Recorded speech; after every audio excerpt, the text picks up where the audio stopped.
They told me the hardest part of death is letting go. They were wrong. The hardest part is realizing you never did. I've seen a lot of things in this city, lies, blood, broken promises, but nothing prepares you for the moment you start doubting your own reflection. One night, I took a job that looked simple, an accidental drowning in a penthouse bathtub. By dawn, I was staring at a dead woman and a video of myself standing next to her. How do you solve a case when you might be the one who caused it? This is the story of the night I found out what was real and what was written for me. You'll understand soon enough. Let's start from the beginning. Los Angeles never really sleeps. It just hums, quiet, expensive, and half awake. From my apartment window, the skyline looked like a row of dying stars pretending they still mattered. I was halfway through a glass of cheap whiskey when the phone buzzed. Another late-night job. Another accident. "Mr. Pierce," said the voice, corporate, clean, and distant. "We have a claim to verify. Client, Sterling Insurance. High-value property. Death involved." I sighed. "You know it's past midnight. That's why we called you." The address was a high-rise in downtown, one of those places where people drown in marble bathtubs bigger than your whole apartment. They said the woman's name was Evelyn Ward, age 34. Cause of death, accidental drowning. Husband found her. He was out of town until an hour before. I took the job because that's what I do. Verify, report, close the case. But something about the way they said accidental scratched behind my ear like static. By the time I got to the building, rain had started to mist the city, soft and warm like sweat. The lobby was glass and chrome, the kind of place where silence costs extra.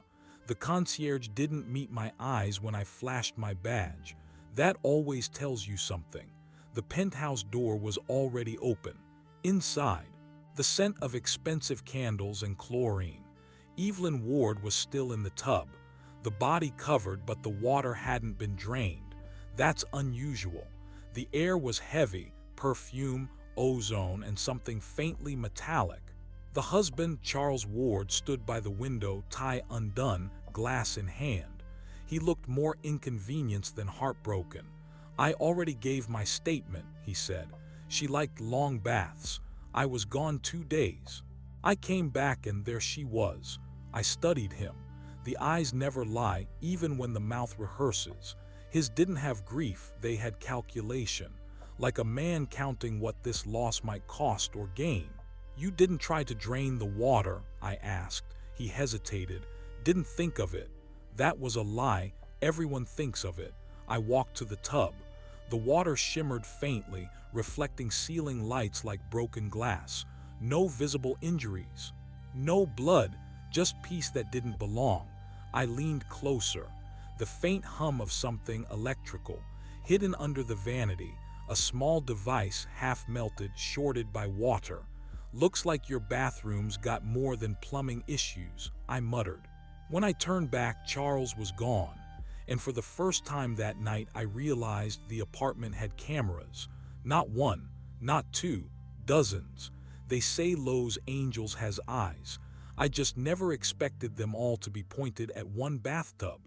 The cameras were small, black lenses tucked into corners, vents even inside a light fixture. Not security grade, too deliberate, too hidden. Whoever wired this place wanted to watch, not protect. I snapped a few shots on my phone and called it in to Sterling Insurance. No answer. Midnight in LA. Everyone pretends to be asleep when things get interesting. Charles Ward had vanished. The elevator log said he never left.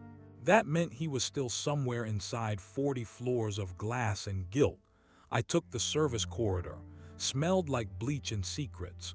Halfway down, I heard it static, like an old TV searching for signal. Followed it to a small maintenance room. Inside, a monitor wall blinked alive. A dozen feeds, all showing Evelyn's apartment. Different angles, kitchen, bedroom, bathroom. The water still rippling. Someone was controlling them remotely. Then I saw movement. One of the screens showed a man standing in the living room. Not Charles, taller, thinner, wearing a dark hoodie. He looked right at the camera. Then the feed cut out. Every instinct screamed to leave, but curiosity's a disease I never learned to cure. I rewound the footage. The hooded man entered 10 minutes before I arrived, meaning he'd been inside the whole time. My phone buzzed. Unknown number. No name. Just a voice distorted. Mr. Pierce, keep investigating and you'll understand. Stop and you'll wake up. Then silence. I checked the line. Dead. I walked back to the apartment. The cameras were still there, but the lenses had turned, now facing the door, like they were waiting. Outside, sirens began to rise from the street below. Not police, private response units, corporate security, Sterling's people. Fast, efficient, and silent. I slipped out through the service exit into the wet neon of downtown. The city glowed like a circuit board shorting itself out. Back in my car, I replayed the recording, paused on a frame where the hooded man turned his head slightly toward the light, half his face visible, and that's when I froze, because I recognized him, not from the case files, not from the footage, from a mirror. It was me. The face on the monitor couldn't have been mine, but the resemblance was surgical, same jawline, same scar near the temple, same way the eyes didn't blink when they should have. I told myself it was deepfake tech. Maybe someone cloned my image or the feed was doctored. That's the thing about logic. It's a bad flashlight when you're already in the dark. I drove home with the radio off. The city outside my windshield looked unreal, like someone had turned the contrast too high. Billboards blinked. Pedestrians moved in perfect rhythm. Even the rain seemed rehearsed. When I reached my apartment, the power flickered. The clock on the wall blinked 12 o'clock over and over, like it was stuck trying to restart time. My computer was on, though I'd left it off. The screen showed a paused video. I hit play. It was footage of me entering Evelyn Ward's penthouse, from the same angle as the building's surveillance feed, except there was no record of me requesting that footage. The cursor moved on its own. A line of text appeared. "You're close. Keep watching." Then static and another clip loaded. Evelyn alive, laughing, talking to someone off camera. Same apartment, same candles, same bathtub. And then a voice, male, calm, familiar, mine. "You'll never feel it unless you believe it's real," I said on the recording. She smiled. "You think pain can be programmed. Everything can." The video ended there. I sat frozen, every cell in my body screaming denial. But my fingerprints were on that glass, my reflection in the chrome. My phone buzzed again, same unknown number. A message this time. "You were chosen for your empathy. Don't break character." I threw the phone across the room. It didn't shatter, just slid under the couch like it had done it before. Outside, sirens again. The same pitch, the same rhythm, repeating. I opened the blinds. Across the street, through the mist, I saw it. Another apartment window mirroring mine. A man stood there, backlit by blue light, holding his phone to his ear. He looked up at me and smiled. Same scar, same face. By dawn, the city looked like a crime scene no one remembered cleaning up. I hadn't slept. Didn't need to. My head was a reel of static and fragments. Evelyn's laugh. The recording, my own voice giving instructions to someone who was already dead. I drove back to the insurance office. The security guard at the lobby desk didn't even blink when I walked in. I asked for my case file. He pointed to a sealed envelope already waiting on the counter. My name, handwritten. Inside, photos of Evelyn, not the ones from the report. These were from before her death. Different days, different clothes. She was talking to me. Same office, same tie, same cup of coffee, but I didn't remember any of it. I checked the metadata. The timestamps were tomorrow's date. That's when I heard it, faint applause. Slow, deliberate, I turned. A man stood by the elevator, tall, in a gray suit, face too calm for daylight. "Good morning, Mr. Pierce," he said. "You're ahead of schedule. I don't remember meeting you." he smiled. You weren't supposed to, not yet. He stepped closer. No badge, no ID, just certainty. Don't worry, none of this is punishment. It's observation. You wanted to feel something real again, didn't you? You signed up for this. My pulse jumped. I never signed anything. He tilted his head. Everyone does. Eventually. Behind him, the elevator doors opened. White light spilled out, too bright, too clean. He gestured inside. Come on, Nathan. You're not supposed to improvise yet. I backed away. What is this? He sighed, like a teacher tired of explaining the same lesson. It's called the empathy loop. You're the first subject to reach phase 3 without a full reset. That's impressive. The lights flickered. For half a second, his face glitched literally, like pixels lagging in air. Then the building alarms blared. The fire sprinklers erupted. The man looked up, annoyed. They're rebooting the scene early. I turned and ran. The exit door opened to sunlight, but the street outside wasn't downtown anymore. It was a movie set, rows of facades, half-built storefronts, cardboard walls. Crew members in headsets froze as I stepped out. Someone yelled, "Cut," and the world went silent. The man in the gray suit walked through the false rain, hands in his pockets. You weren't supposed to see that yet, he said. The world didn't stop, it paused. Raindrops hung midair like glass beads. A bird froze in mid-flap. The city skyline behind the set looked painted, too perfect, too still. I touched a wall, styrofoam. The brick texture peeled away like wet paper. Crew members stared at me, uncertain whether to keep acting. One woman whispered into her headset, "He's off script again." Off script. The phrase hit like a gunshot. The man in the gray suit appeared again, calm as ever. "Nathan, please. You're destabilizing the simulation." "Simulation?" I laughed, dry, sharp. "That's the best you've got."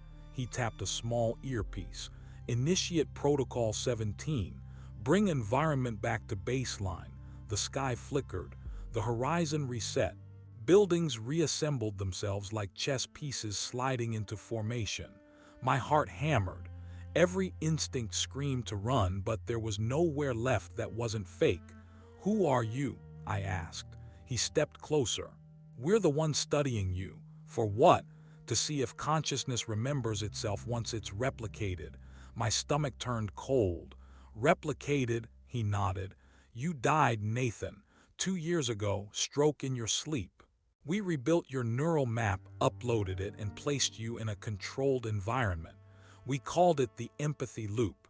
You were designed to believe you were alive, to investigate emotions you once lost." "No," I said quietly. "I remember my life. Do you?" He raised a tablet. On screen, every moment I thought was mine. The office, the car, the case, Evelyn's smile.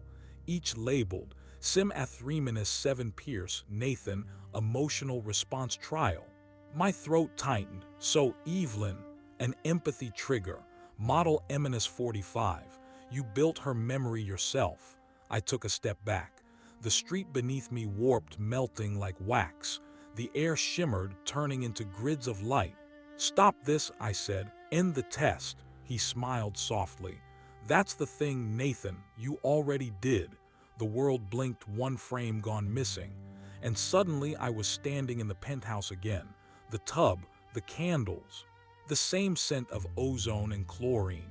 Only this time there was no body, just my reflection in the water. And for the first time it blinked after I did. The room breathed with me. Every flicker of thought made the lights dim or flare, like the world was sinking to my pulse. I leaned over the tub. The reflection rippled, not from movement but hesitation. My face wavered between two versions of me, one calm, one terrified. "In the test," I whispered. The reflection smiled. "You're the test." I stumbled back. The tile cracked beneath my shoes, spreading like spider veins through the marble. The walls pulse, white bleeding into shadow. I reached for the door, gone, just a smooth surface where it had been. A voice echoed through invisible speakers. "Emotional spike detected. Increased stimulus." The room darkened. Rain began to fall inside, thick and warm, smelling like static. The bathtub filled again, even though I hadn't touched a thing. Evelyn's voice drifted through the sound. "You said you wanted to feel something real." Her silhouette appeared in the water, upside down, lips moving without breath. "I didn't kill you," I said. "You created me. Isn't that worse?" The water trembled, rising higher, pressing against gravity itself. I backed toward the window, but the glass showed not the skyline, only rows of faces, watching. Dozens of them. Men and women in sterile rooms, notebooks in hand, observing me like a lab rat that just learned to scream. I grabbed a chair and hurled it at the window. It shattered, except the shards didn't fall. They froze midair, each piece showing a different version of me. In one I was younger, in another older. In one frame I wasn't human at all. The voice returned, monotone now. Cycle approaching completion. Subject nearing awareness threshold.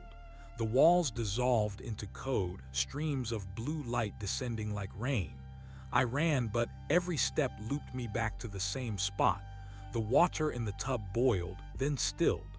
My reflection leaned forward, whispering from beneath the surface. "You wanted to wake up. This is what it feels like." Then blackout. When light returned, I stood in a clean white corridor, barefoot, shivering. A transparent door ahead pulsed softly with light. Beyond it, shapes moved, scientists, screens, equipment. My name glowing on a monitor. Subject 34, Pierce, Nathan. Status, critical. Someone on the other side turned toward me. Their face blurred, then focused. It was the man in the gray suit. He smiled, tapping the glass. "Welcome back." The door hissed open with the kind of silence that feels engineered. Cold air spilled out, sterile and metallic. I stepped forward, and for a moment, gravity hesitated, like it wasn't sure I belonged here. Rows of terminals lined the walls, glowing with my name, my pulse, my thoughts rendered as data. Scientists, if that's what they were, watched from behind glass partitions. None of them spoke. They didn't have to. I could feel their curiosity pressing against my skull like static. The man in the gray suit stood in the center, hands folded neatly. No clipboard, no badge, just that smile that didn't reach his eyes. "You've done remarkably well," he said. "Few subjects reach cognitive recursion." "What does that mean?" I asked. "It means you realized you're not real and still wanted to live." He circled me slowly, as if inspecting a painting. "Do you remember how it began?"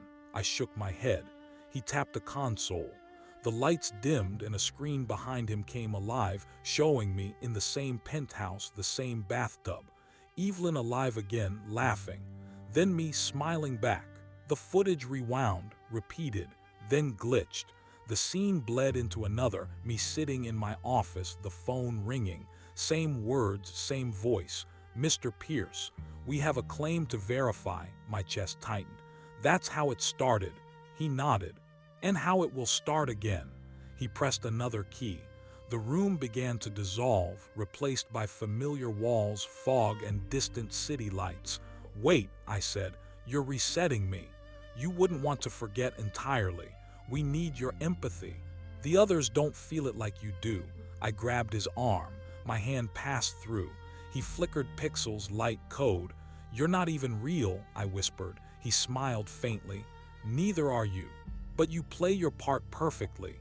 The world darkened. The last thing I saw was my reflection in the window, calm, accepting, already fading. Then rain, a phone ringing, my voice answering. "Pierce Investigations." Nathan speaking. "Mr. Pierce, we have a claim to verify." I looked out the window. The skyline of Los Angeles blinked awake, neon veins pulsing through a city that never truly slept. I adjusted my tie, picked up my coat, and headed out. The same way I had before. Only this time, when I passed the mirror by the door, I caught a flicker in the reflection, just for a second, a different man wearing my face. He smiled and whispered, "Welcome to the next loop."